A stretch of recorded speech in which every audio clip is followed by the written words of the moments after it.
महीना में क्या है कि जैसे कि विशेष ज्यादातर यादव बहुल्य धाम है, ठीक है। और भगवान श्री कृष्ण को सभी यादव अपना कुलवंशी मानते हैं कि हमारे वंशज हैं भगवान श्री कृष्ण। ये बच्चे हल्ला गुल्ला कर रहे हैं, क्या है बेटा? ऐसा नहीं, गंदी बात है ना, हल्ला गुल्ला ना करो, प्रेम से बैठो। ठंड नहीं लग रही, सिकुड़ के बैठना चाहिए, तो तुम हल्ला गुल्ला कर रहे हो। हाँ, तो क्या है, शांति से बैठिए, ऐसा शांति से बैठो। कैसा हो रहा है? तो सभी लोग जो है ध्यान दें कि जो भगवान कृष्ण है, यदुवंश की जो है 4 शाखाएं हो गई कालांतर में। जब हम देखते हैं कि जहां से यदुवंश आगे बढ़ा, महाराज यदु के समय से, ठीक है, महाराज ययाति के समय से चला और पूरा और आगे जाएंगे तो महर्षि सोम के समय से जाकर के पूरा वंश आगे बढ़ता है जाकर, ठीक है। उसके बाद में महाराज यदु ने अपने पुत्रों को, अपने पौत्रों को बताया कि तुम मेरे नाम से ही मेरे वंश को आगे बढ़ाओ। बाकी जो उनके भाई थे अलग अलग नाम से उनके वंश आगे बढ़े। जिस सोमवंश चला, सोमवंशी क्षत्रिय कहलाए, आज भी पाए जाते हैं। तो यदुवंश में आगे जाकर के वो यदुवंश आगे बढ़ा। इसी में एक राजा हुए महाराज मधु, बड़े प्रतापी राजा हुए, मधुपुरी की स्थापना उन्होंने करी। इसके बाद में समय बीतता गया। इसी में हुए महाराज राजा अहुक, महाराज राजा अहुक के पुत्र हुए जाकर के महाराज उग्रसेन। महाराज उग्रसेन जिनके पुत्र कंस हुए कहे गए, लेकिन वास्तव में वो महाराज उग्रसेन के पुत्र नहीं थे। क्यों? क्योंकि उनकी जो रानी पवन रेखा है, एक बार वन विहार के लिए जाती हैं, वहां उनकी मुलाकात एक दुर्मिल नामक दैत्य से हो जाती है, जो कि निशाचर तो था ही।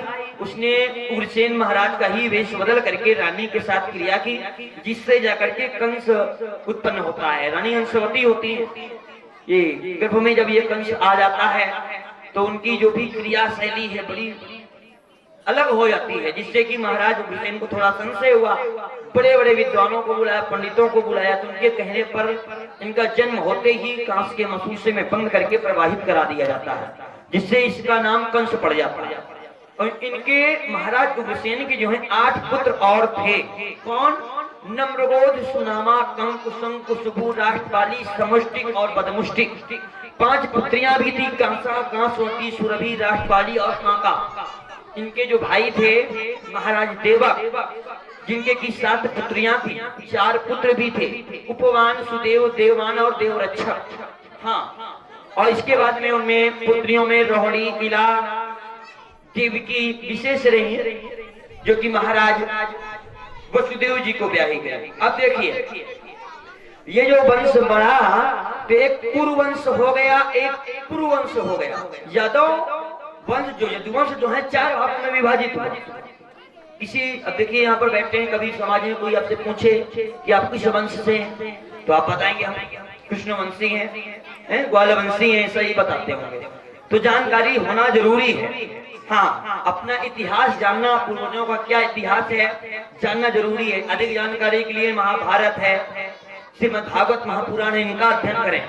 क्योंकि जो अपने इतिहास को नहीं जानता, कालांतर में जो भी संसार में जो समाज है उसका परिहास करता है, जो अपना इतिहास नहीं जानता। इतिहास जानना बहुत जरूरी है। हाँ, तो क्या हुआ कि कुरुवंश में कौरव हो गए, पुरुवंश में पांडव हो गए, और इसी की शाखा हुई जाकर के महाराज देवमिड़ी, देवमुनिष के पुत्र हुए जाकर के महाराज सूरसेन, जो राजबटेश्वर में रहते थे। उनके पुत्र हुए जाकर के वसुदेव जी। वसुदेव जी 10 भाई थे, 4 बहनें भी थी, श्रुति, श्रवा, श्रुति, देवा, देव, रचिता और प्रथा। प्रथा जी को कुंतभोज ने गोद ले लिया था, बाद में उनका नाम कुंती हो गया था, वही पांडवों की माता कहलाई, ठीक है। तो ये हो गया। और इसके बाद में जो कंस का जन्म हुआ, ये अंधक वंश में जन्म हुआ। भगवान श्री कृष्ण का जन्म वृषणी वंश की शाखा में हुआ। यदुवंश की ही शाखाएं, लेकिन वृषणी वंश में भगवान का जन्म हुआ, क्योंकि भगवान को श्राप भी था। माता गंधारी ने श्राप दिया था कि तुम्हारा वंश नष्ट हो जाएगा। उधर महाराज दुर्वासा का भी श्राप लगा हुआ था। तो विचार करिए कि जब उनका वंश नष्ट हो गया तो फिर यादव कहां से आ गया? विचार करने का विषय ना, हमारा शास्त्र तो ही प्रमाणित करता है। तो आप कह सकते हैं कि वो 4 भागों में विभाजित हुआ, तो 4 भागों में उधर कौरव वंश अस्त व्यस्त हो गया पूरी तरह से। पांडव वंश तो कहीं ना कहीं आगे चलता रहा कुछ समय तक। इसके बाद में अंधक वंश रहा, ठीक है ना। वृषण वंश की शाखा में इनके और भी भाई थे। उसके बाद में महाभारत के बाद भी कुछ महान बड़े बड़े योद्धा बच भी गए। भागवत का मंच होता तो विस्तार में आपको बताया जाता, समय भी का अभाव भी है, लीला भी आपको दिखानी है। तो अधिक जानकारी के लिए आप मुझसे दिन में मिल सकते हैं, जानकारी भी ले सकते हैं, तो विस्तार में आपको जानकारी दी जाएगी।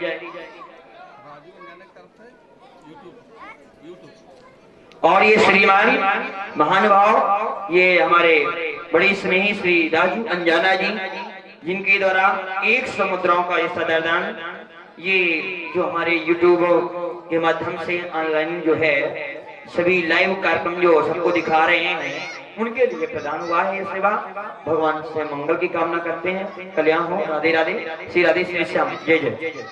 बड़ी अच्छी बात है, बड़ा सुंदर भाव है, उत्साहवर्धन होना भी चाहिए। तो यहीं से आप लोग लीला का दर्शन करेंगे कि महाराज उग्रसेन के पुत्र जो हैं भोजराज कंस, इनको देवर्षि नारद जी बचाते हैं। राजवटेश्वर में इनका पालन पोषण होता है। उन्हें पता चलता है कि मेरा राज कहाँ है, तो वो आते हैं मधुरापुरी, हाहाकार मचा देते हैं, अपने पिता को कारागार में डाल देते हैं और स्वयं वहां के राजा बन जाते हैं। यहीं से हल्ला गुल्ला बंद करो, महाराज कंस पधार चुके हैं। शत्रु गलत तुम काल के अवतार हो, महाराज आपके जीवन की सदा जय जय। तुम जीवन सफली हमारा दरबार हो, महाराज हमारी तुलसीदास की वंदना चरणों में स्वीकार हो। महाराज जय शंकर। जय शंकर की। ओम नमः शिवाय। ओम नमः शिवाय। ओम नमः शिवाय।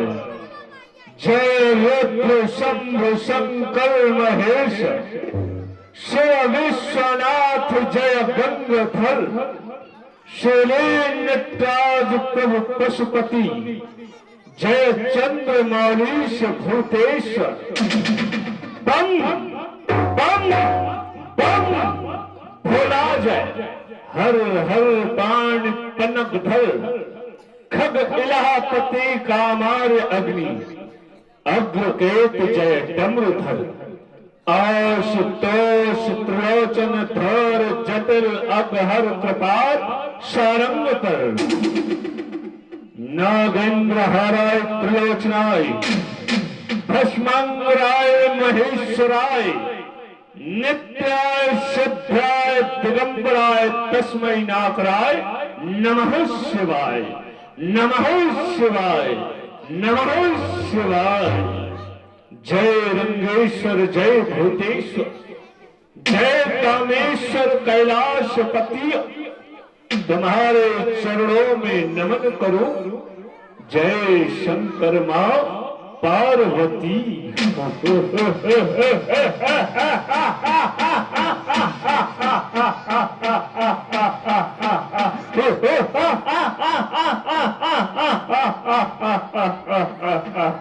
क्यों नहीं सेवक? जी महाराज। आज जब हम इस सिंहासन पर बैठे, जी महाराज, तो हमें ऐसा लगा कि हमने इस सिंहासन पर ही नहीं बल्कि पूरे भूमंडल पर अपना शासन जमा दिया है। जी महाराज। जिधर भी हमारी दृष्टि जाती है उधर शांति ही शांति नजर आती है। जी महाराज।